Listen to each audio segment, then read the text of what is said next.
Hi. I know I normally play Fallout 4, but I thought I'd show you guys this thing in case you're into this game. Because I think it's kind of an astonishing setup for this game, and I don't know. I mean, I guess there's probably people who are better at it than I am, because I only have dicked around with it, but this, I don't know what you even call it, this meteoric station, for oxygen not included, is apparently set up in such a way that I don't need to do anything to it. And I'm not sure if that's something that people really struggle with. But I thought I'd at least show you why, okay? So of course, you see over here that there's some sleet wheat grain that's available, and these guys, all they do is cook these frost buns up all day. This one over here would make the pepper bread if these peppers that were growing over here would ever harvest, but they most of the time don't. But if they do, then they get some pepper bread and they're a little bit happier. But they've got all their little amenities. I mean, I'm sure your vault or whatever is not much different than this. But as you may know from playing this game, the way that this game works is that you're mostly always going to be a little bit behind on some resource. And you have to keep expanding and keep expanding to keep it going. So this base was just this little area here, and then we gutted this area because it was all algae, and then we gutted this area because it was all algae, and we just let it get polluted and whatever. But just trying to keep the mealwood seeds or whatever growing, it never seemed to work out. So we ended up clearing out one of these little ice caves and planting these sleet wheats, and they just grow, you know, I tried to stagger them so that they grew at different rates, but they don't really. For whatever reason, they just keep growing the way that they grow. And the funny thing is that occasionally what will happen is that all of these will be harvested, they'll cook all the food as fast as they can, everything that doesn't fit in the fridge will rot, and then they'll all be sad. As you can see, I got rid of all the algae producing things. They don't, I mean, algae is finite as a resource, and so it just eventually will go down and disappear. And so the only way that you can kind of keep your base going continuously is if everything is running off of water, like these electrolyzers here. And of course these make oxygen and hydrogen. And the hydrogen will float up, and eventually this thing will suck it up and pump it out and put it into here. I've stopped printing duplicates because you just keep printing duplicates, you're eventually going to get to the point where they can't produce as much food as they need to produce. But there's a reason why this base works and the other bases don't work. And it has to do with steam. So I'll show you guys the whole pipe and air system in just a second, but down here, okay, so here's my little cemetery. Here's extra beds for all the different people that I keep putting down or whatever. But way down here, in this sort of completely random setup, there was a steam geyser. Now what the steam geyser does is, as long as it's not overpressured, it'll pump out the steam. And the steam will cool off when it gets up here, and it will eventually just kind of turn into oxygen because it's sort of locked up in this little room here. Or it will turn into water, I mean. And so the water will drip down here, and this thing will pump it out. But this thing only pumps so long as this thing isn't overpressured. So in other words, anytime that anybody needs water, anytime anybody uses the toilet, anytime anybody uses the shower or the electrolyzers or whatever they need water for, they'll take it from this little reservoir that we've generated here. And because all the polluted water sinks to the bottom, most of the time they don't get polluted water. This one kind of does pump. But it will block if they don't need to pump, and so, you know, they only take the water that they need. They don't just pump water continuously. So they take a little bit of water out, and then this thing gets just a little bit less pressure than it had before, and then it can pump water in. And then this thing pumps the water in, or these two do. I actually had this one first, but I put this one a little higher in case this gets a little polluted. So in other words, the water keeps coming out here, and then it keeps getting taken from here, and it basically gets generated continuously forever thanks to this steam geyser. This thing doesn't ever run down pressure, which I think is really weird. And of course the water is super hot, which keeps this thing super hot. And that can sometimes create a problem because it's always a little bit hotter in here than it should be, 70 to 80 degrees, but it doesn't matter. These guys are muy happy. The only problem is that if I pump water down here for any reason, like say these electrolyzers, the heat off of the pipe will make these a little bit stifled and then they won't grow. But we've got all these little Weezewort things to keep them cool, and they've got mostly the right temperature. And just in case this shit doesn't work out, I have another one up here. This little ice area up here is essentially untouched. It's mostly natural. And anybody that needs to can come up here and harvest extra sleetweed if they want to. Eventually this place will fill up with hydrogen and whatever, and I'll have to start pumping it out. But as you can see from the cycle number, the way that this is set up, with the steam pumping out the water continuously, means that I can, and I have, left it on overnight for hours and hours and hours. And sometimes I'll come back and half the dudes will have starved because of the food situation I told you about. But I think we've mostly solved that problem by making these not stifled. We of course have, you know, gravestone after gravestone filled with my chatters and my mods over here, and we have another row of them right here, but we just have these paintings everywhere so that they don't ever get stressed out. The oxygen is good in the place that they mostly hang out, which is in here, and they sometimes come down here, so we've got little oxygenators right here. This place is a fucking nightmare. The only reason for that is that we also have natural geysers here, and there's even, I think, one more somewhere. So we've got a little pump system here that just continuously pumps non-stop natural geyser juice up to these different natural geyser generators, and that mostly keeps things running all the time. We have a few batteries here and there, but this place is like the shitty industrial area, and I try to keep it nice and separated. Occasionally the whole system needs to be kick-started by somebody running on a treadmill. So they'll come in here and run on the treadmill to try to keep the batteries full, and then they'll get good and they'll run away. So this thing pumps all the time. A lot of these don't pump all the time, but it doesn't really matter because it's not like they're, you know, a drain.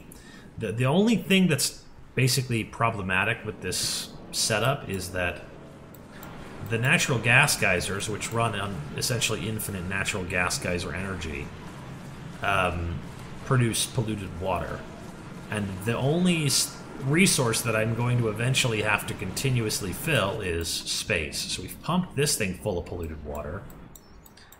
Then I used this giant ice area that didn't work out for us very well, and now it's our giant polluted water reservoir. And it's eventually going to get full. But, like I said, it's been 1,300 cycles. We're not even coming close. So let's look at the pipes here. Well, I mean, here's our ambient temperature. Keep this place cold. This place is usually warmer than most because of all the generators and whatnot. Plus, I pump a lot of the shitty carbon dioxide out of here. But this place is okay for them to hang out. And then this is far too hot because of the steam geyser. But the abyssalite is a natural whatever heat sink, and so they can normally, if you leave that shit right where it is, then you can keep your temperature areas separated. Comfortable temperatures, I mean, yeah, they're okay. They're okay wherever they want to go. No light except for right here, so that doesn't matter. So here's our liquid pipe system. Let's start from where it starts. These pump up when they need to. Pumps up water into the electrolyzers if they decide that they need to pump, which they're normally overpressured or they're disabled or whatever in here, so they don't. But this pipe, because it has a lot of pressure that can be pumped out of it, it will come up into here and do these electrolyzers in this toilet or whatever. But mostly what what is running to the main base is this line right here, which only pumps out if this reservoir isn't full because this thing gets overpressured. And then you've got the two pumps here that are pumping out to the electrolyzers. They're pumping out to this area here. It's not quite fucked because I basically created a channel of clean water on top and a channel of shitty water on the bottom. So they pump to the electrolyzers all the way down, or anything that needs water, and then if they need to pump out shitty water, then they'll pump it out this way. It used to pump out this way, but I shut this pump off. And yeah, so now it just pumps. I think actually this thing will, as it gets more and more full, this thing will pump the shit water out. And it will slowly go this way. I should be calling it gray water or polluted water or whatever. But it'll all eventually drip down into this little... This was once a polluted water reservoir. Now I've opened the floodgate down here, and this entire area will be where the polluted water eventually ends up. And there's nothing we can do with this, except for maybe pump it into a place where it can turn into steam eventually. Like, for instance, if you put a bunch of batteries somewhere so that it generated a ton of heat, and you, like, really insulated it, then you could pump the polluted water in there, and it would slowly over time just turn to steam, and then you could, I guess, pump it back out into, I guess, clean water or whatever. But we don't have any more filtration medium, so this is just a big pool of shit for no reason. So there's that. This isn't a very complex system. The water just comes from the steam vent. I kind of go up here so that it's easier on the pipes, and then it goes to this little pool, and then it distributes everywhere else. And anything that needs to go down the poop pipe goes all the way to over here, and it just drips out, drips down, fills this thing here. This is where it kind of gets complicated, the gas pipe system. So we sort of have gas pipes all over the place. This thing will pump if it's got a little atmo switch right here, so if the atmosphere is thick enough right here, it'll begin to pump. Otherwise, it'll shut off. And most of the time, it pumps through this little vent here, and if it's clean oxygen, it'll just kick it out. If it's hydrogen, it will pump it to the hydrogen generator, and it's just a little thing for my power system to whatever. Just a way to get rid of the hydrogen, really, and it does do a little bit of power support. We get lots of carbon dioxide as a result of this cantankerous mess. And we basically... This thing is supposed to be pumping a lot of natural gas, but mostly it pumps carbon dioxide out, and it just goes all over the place. But we try our best to separate the natural gas, to separate the natural gas from everything else, and pump it into a series of tubes that will eventually put it into one natural gas generator or another. And a lot of this stuff just drips down, so the floor here is just a little bit wet, but it'll eventually drip into this place, and then it'll drip down here. And if this thing decides that it's got enough, this little hydro switch will turn it on if it's underwater. So if this thing gets a little bit too deep, it will pump it out to that point, and it will stop. I tried to keep cool air in here and to put an air scrubber in here so there's not too much carbon dioxide. But I only turn this on if I have to, because this air is usually way warmer than the air in here, and it screws everything up. But like I said, where it's at right now, I never really check on any of these guys. Some of them get a little stressed here and there, but most of the time they're okay. There is a stress table right here that they'll use if they have to. Most of the time they don't have to. And of course the decor is awful in the industrial room, even with these paintings, because the heavy watt wire makes them insane. They hate it. So you usually just use the heavy watt wire to go to your generators, and then after that we use the clean lines and paintings everywhere. And I essentially just have one person paint all the stuff. It's just one person who's good enough. Who's got like max painting or whatever. They'll do the paintings, they'll do the statues, and that's it. And that's all, I mean, that's all you really need. I mean, right now there's between 3 and 6 people idle all the time because there's just not that much to do. There's somebody who will cook here and there. They might cook up here if they get some pinch of pepper nuts, which, like I said, the temperature over here is pretty high. So these guys are usually okay, but a lot of times they're not. They just sit there and say, oh, we're stifled, we don't have phosphorus, but it doesn't matter if they have phosphorus. They'll grow eventually, they just won't grow very well. And if they get the nuts, then they cook the stuff. But otherwise, it's just sleet wheat getting converted to frost buns, getting stored in the refrigerators here and there. And if they fill the refrigerators up too full, they'll just continue to make frost buns until they run out of, you know, run out of refrigerator space. They try to eat them off the ground, they'll go bad, it won't matter. And we've gotten to the point now where we've harvested just randomly the reed fiber from clearing all these different areas, that everybody is wearing a snazzy suit. They're wearing a gold suit, if you could see.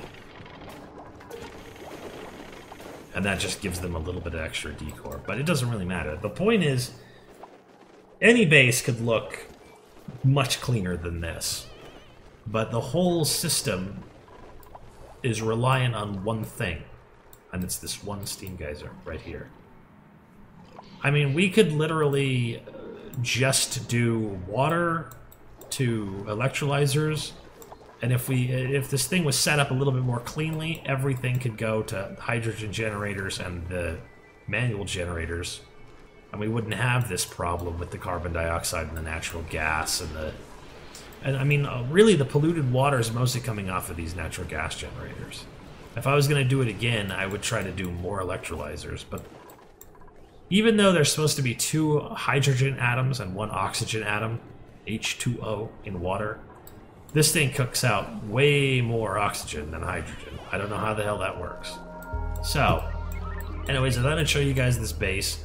For a little while on the stream, we just ran it overnight, but yeah, until this thing fills entirely up with polluted water, and until maybe this area melts entirely from slightly too warm of oxygen slipping through when they open this door, this base is essentially self-sustaining. You know, I can just leave it on, and I do. I leave it on overnight, and everybody just continues to work. Some of them will get stressed out, most of them will be fine. Yeah, anyways. Yeah, I hope that was helpful for you if you play this game. It's really good. I know there's a lot of updates left for it, so maybe this video will eventually be kaput. This is during the agricultural update, so who knows. But anyways, I hope you enjoyed. Thanks for watching. See you later.